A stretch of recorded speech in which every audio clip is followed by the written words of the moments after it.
welcome to the BluesGuitar.Com show. Claude Johnson here. We got a Friday episode 48. How's it going? I'm here with Mr. Silvio. How's it going, Silvio? Hello, everyone. I'm good. How are you doing?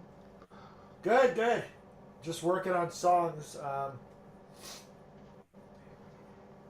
was working on this Duke Ellington song called Ain't Got Nothing But the Blues, and there's some weird, like, it's a bunch of riffs, but there's like some, like piano, like sort of counterpoint riffs where like the bass would be, it's in E flat, and the bass would be playing something like, and then the melody is something like, let's see, like. So I'm trying to put those two things together, like, Yeah, not easy. Yeah, I thought we could talk about it today. Yeah, it's not necessarily super easy, but it's also not super hard. I feel like you just have to like take it like, well, you have to like arrange it. You know what I mean? Like you have to take it bar by bar. Maybe you can talk. You can talk something about how you make those arrangements. Yeah, right? Yeah. So let's take that. Actually, so I was like one thing is like when you have all those instruments like bass and stuff. Sometimes you run out of room on the low E string. Especially in the key of E flat, like there's no... E would be better because you can hit the low E root at least. But anyway, so I had one, I started figuring it down here. It was something like, let's see. Let's see. Yeah, like something. But see, when you run out of room, it just becomes the bass. But then there's a separate part that's higher up. So I haven't figured this out yet, but we can talk about it. So yeah, the melody. So I guess like what I would do first is just write out what are the notes. So yeah, so the bass, like I said, the bass is just there's like. I think the first time he's hitting a few more bass notes, but the simple version is like, and then the melody. So at least it's simple rhythmically, right? It's like, na, na, na, na, na, na, na. So that's a triplet, So it wasn't that hard for me to figure out, okay, like for each of these bass notes, you really should be hitting 2 melody notes, right? Because these are like 1 bar each. So then you kind of have to put it together. So let's see. This would be like, it's almost like a pentatonic scale here. Except the first note is the major third. So this is E flat. Just up 1 note. But he's not hitting the 4th here. He's just going. Jumps to the minor third. So let's try to put that together. So the first note is E flat. So this is like I like this position. Like you can hit that bass note. So and you can bar this. But then you got to switch notes. Okay, so there's the first one. All right, second one. Let's play it here. All right, so far we got this. It's already kind of hard. Yeah. It's not complicated, but it's kind of a hard fingering because it's almost like a classical piece, right? Yeah, but yeah, this is sort of a weird fingering. Yeah, so it's like you go from a bar to just this.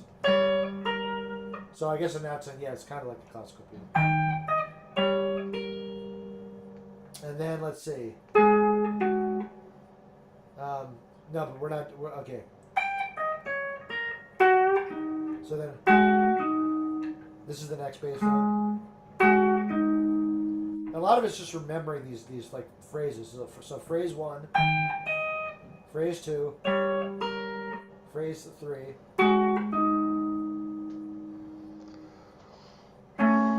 let's see. 1, 2, 3, 4. So 1, 2, 3. So okay, the fourth one. So it's actually, even though there's 5 bass notes, I think the last bass note is like by itself, like the phrase, the melody had already ended. So 3, 4. Which, and this is weird because it's on the same string. So you can play it like this if you want.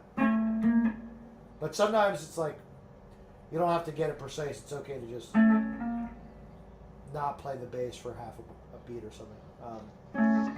So let's see if we can put this together. So slowly.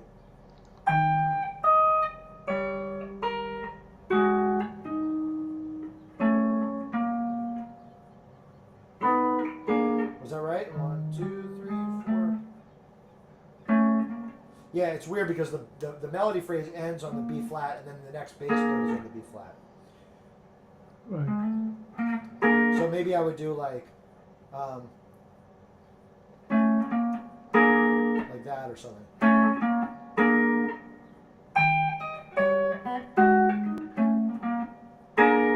Something like that. Yeah, sounds good. Yeah, so I'll work on that after the show. I'm gonna try to record this song today. I recorded one song today, and yeah, it's like I work on these songs. It's been a weird process. It's like the first time around, I just learned them good enough to play them at a jam session or maybe teach them. And then it's like now that I'm trying to record them on YouTube, I have to learn them at a higher level because I want to play a really good take, right? So it's like I got to make sure I nail the intro, nail the outro, nail the solo, like everything, and just make sure the singing is on point, everything. So I end up like relearning it almost at a deeper level, and then even after that, I spend a couple of hours like I do, like even if I play it all the way through without making a mistake, which is like phase 1, then it's like, okay, but I could have played it a little better. It's like it could have been a little tighter, or it could have been like better singing or something. Like so, then I usually spend like another hour or so, even after I get it, quote unquote perfect. I spend another hour or two just trying to get an even better take because I know because I know if I don't do that, I'll be listening to it later and I'll say, yeah, but I've practiced so much now. It's like I feel like I can do it better. Like you know what I mean? So yeah, right. I sort of gotten to know myself a little bit within that process. And how many takes do you do usually? So like after I can play perfectly, I mean I usually do like 3 or 4 takes until like I get a take that's like, wow, I really like this one. Like it's sort of like the the 95% rule. It's like I know I'm not going to play it probably much better without tons of practice. So it's like for the level I'm at with that song, I know I'm not going to get it that much better. So yeah, or it's like I could, but it's like I'd be there all day or two. It would take me. I'm not going to spend my whole lifetime with one song. So I got to move on at some point, right? Right. Yeah. Nice. Yeah. That sounds good. Nice.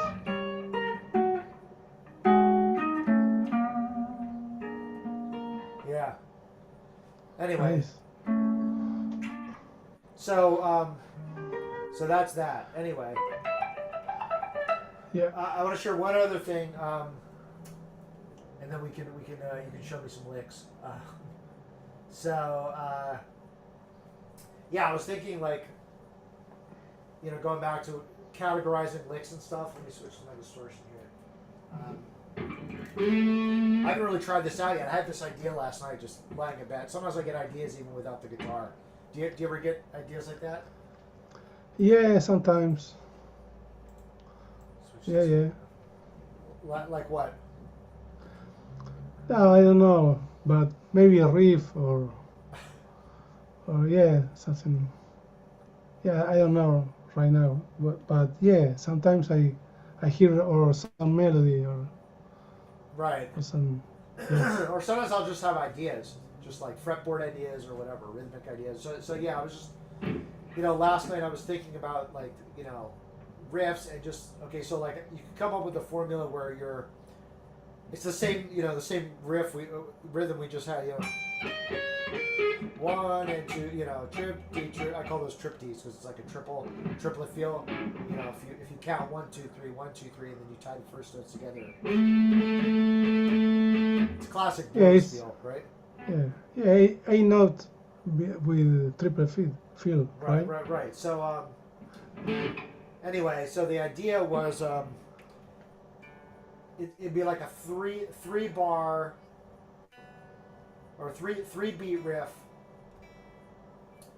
and you don't play in the fourth beat, and you start on the 1 chord or the root degree. So like one example would be like this, like rest 1, 2, 3, 4. So it's really part of like a complete 2-bar riff, but West 1, 2. So that's like it's a partial, but that's sometimes all you need with the blues. Is you need a lead into and then you can improvise the rest. You know what I mean? You can do that. It's just real simple.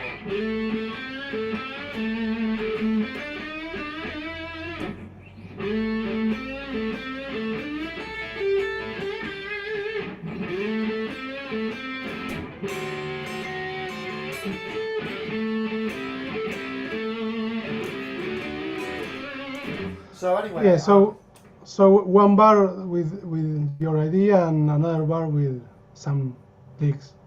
Right? Well, yeah, but even my idea isn't a complete 4 beats. It's like, or is it beats or bars? Bar. 1, 2. Yeah. 3, So it's right, so you play a rest on the 4th beat anyway. So it's only 3 beats.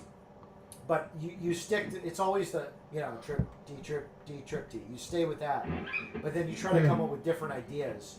And you also, like, always play on the root. So you only have, like, 4 notes you can play with. So you, 1, 2, 3, 1 and 2 and 3. And so the 2 and 3 end, you try different combinations. That's the idea. So let's try. So I had, this first example was like, that's like minor, third root. So let me try some more ideas. Let me try major 3rd root or something. Let me try 5th, 7th. Or how about 7th, 5th, 7th, 5th. Or there's one, right? Yeah. So that's like octave. Okay, that one I'm cheating because I did play something on the 4th one, but that sort of completes the little variation. Let's see, what else?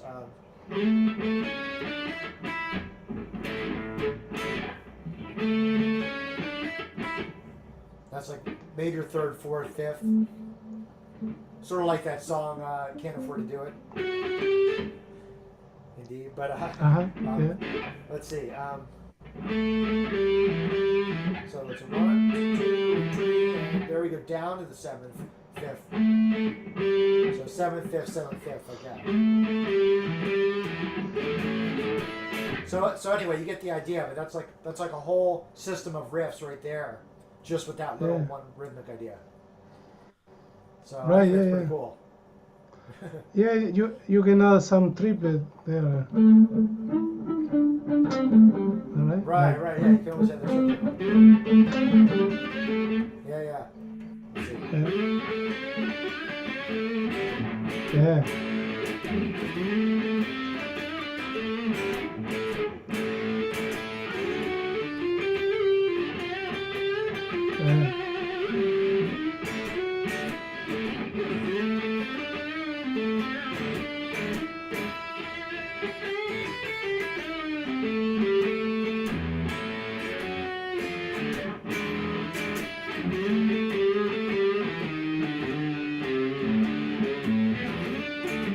Probably not a great tone. I don't know why I'm using distortion, but anyway, yeah.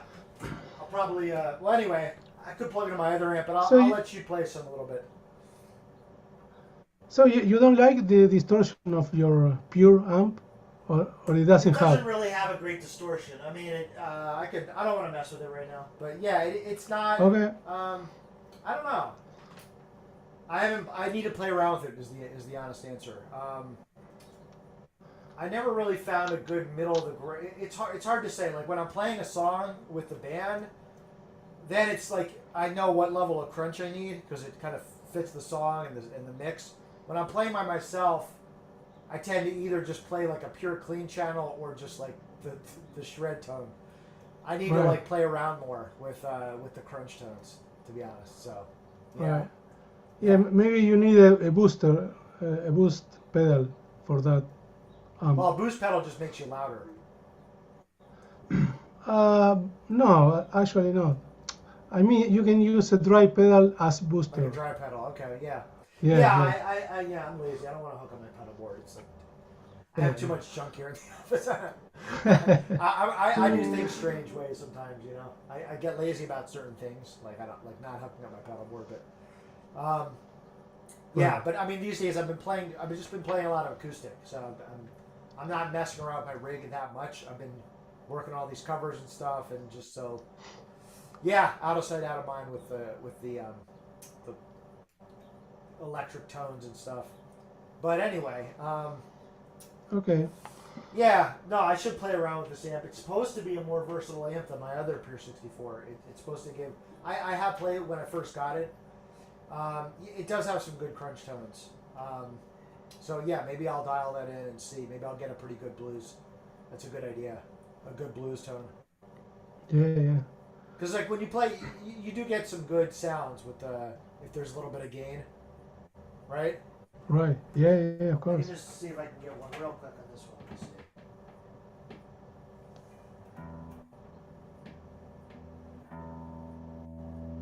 This is like a sort of, I mean, this is my practice amp, so it's like.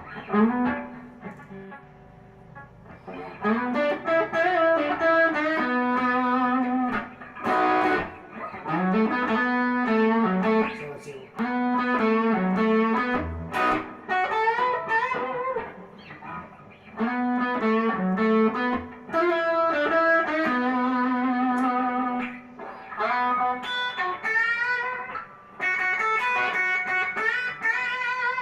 Anyway. Yeah, sound decent. Not really. Sounds bad. The tone sounds Yeah. bad. But anyway, yeah, I just anyway, what do you got for us today? You got any licks du jour? Yeah, let me show you a cool way to play some arpeggio sequences with this progression. A very common progression, for example, right? Very common in heavy metal. For example, Yeah. C. I think I've heard that sound before. I'm not sure from where. Yeah, it's everywhere. Like, for example,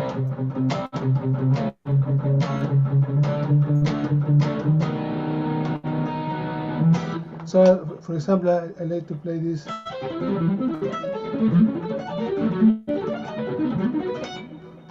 So C. So this chord is A major with C sharp in the bass, right? So C or here, yeah. You can play here also, right? Oh, like this. Yeah. But if you play power chords, you can play it here.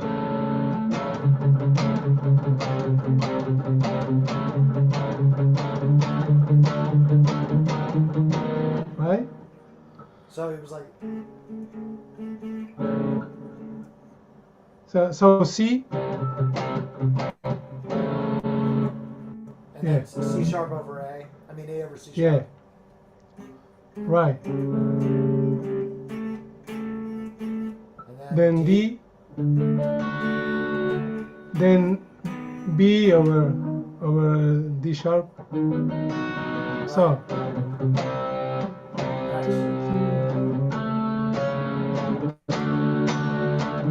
So what I do is, you can play those arpeggios here.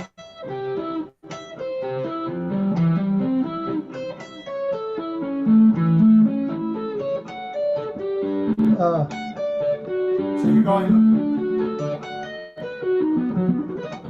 So you're playing all major arpeggios, like a C major and then an A major. Right.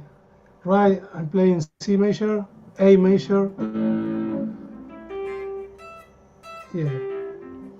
So then, yeah. So.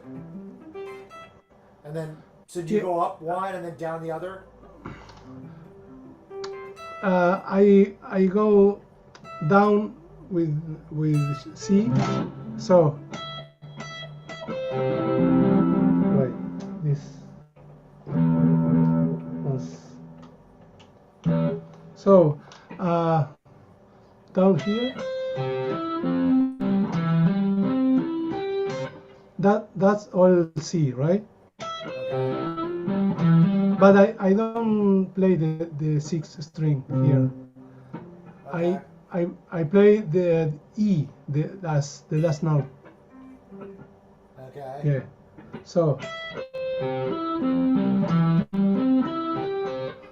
And then I start with the A major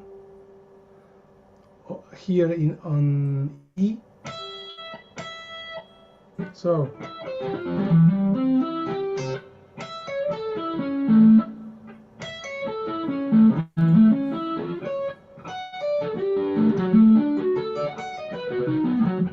So I play I switch chord here. So. Right? So you go from, so you're starting here.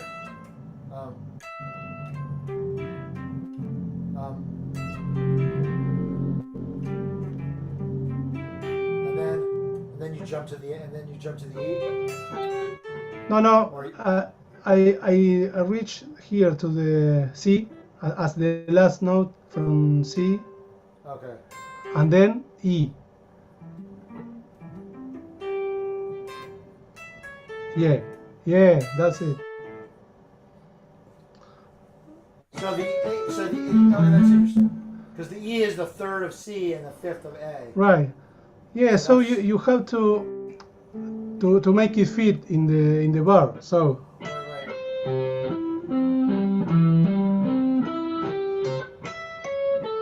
Nice. That's a cool idea.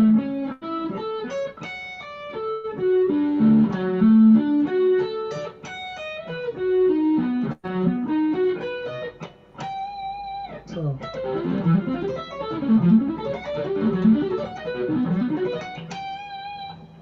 Right? Yeah.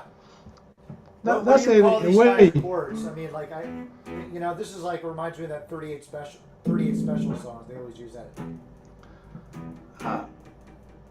Yeah, there's a lot of. I don't know how to call it, but a lot of songs power use chords. Yeah. power chords. Yeah. But they're sort of like inverted power chords, Yeah, maybe. Yeah, I don't know the exact name, but yeah. it's for example, this is A over C sharp. Right. 5. Yeah.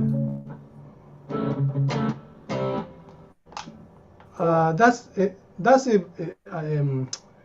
one way to play it, but you can play more something more easy, like 3 notes.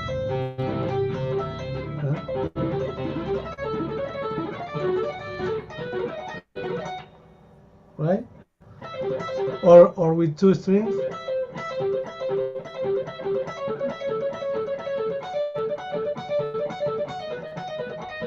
Right? Or so you go from C to A to D, and then to what? And then to B? B over D sharp. Right? Oh, you tell me. So C to A, and then A to D. and then And then D to B. D to B, yeah. So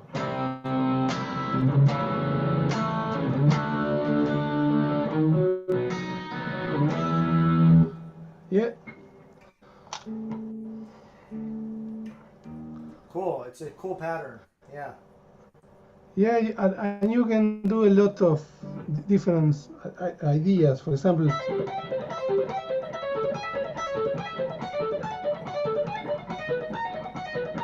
so that's with octaves. No, with different It actually sounds very inversions. classical. It sounds like, you know. Yeah, yeah. So this is C with a different inversion here. The same with A major, with D, and with B. So